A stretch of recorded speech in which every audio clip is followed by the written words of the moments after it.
Barabara. Serikali ya kaunti ya Mombasa kwa ushirikiano na serikali ya kitaifa imeanza shughuli za upimaji wa ardhi katika eneo la Kupunda, wadi ya Mikindani, eneo bunge la Jomvu, ikiwa ni maandalizi ya utoaji wa hati miliki za ardhi kwa wakazi wa eneo hilo. Inayokadiriwa kuwa takriban nyumba 1000 zitanufaika na zoezi hilo, hatua itakayotarajiwa kupunguza idadi ya wakazi wanaoishi kama maskwota na kusaidia kudhibiti makazi duni katika kaunti ya Mombasa. Waziri wa ardhi kaunti hiyo Mohamed Hussein aliwataka wakazi kuwa makini na kulinda maslahi yao wakati wa zoezi hilo muhimu.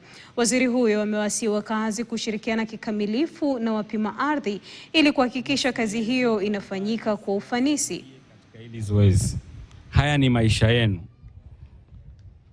Na siasa ambayo mtaikubali ni ile siasa ya maendeleo, siasa ambayo itaweza kuleta natija, hizi title deeds zitoke. Lakini siasa ya fitina, tafadhalini fukuzeni uwe mtu mbali sana. Ati mtu hapa atakuja na slogan sijui one term, sijui two term. Hakuna mtu atamiliki shamba na story ya one term ama two term, ni hati miliki. Baadhi ya viongozi wanawake wamewataka Wakenya kuunga mkono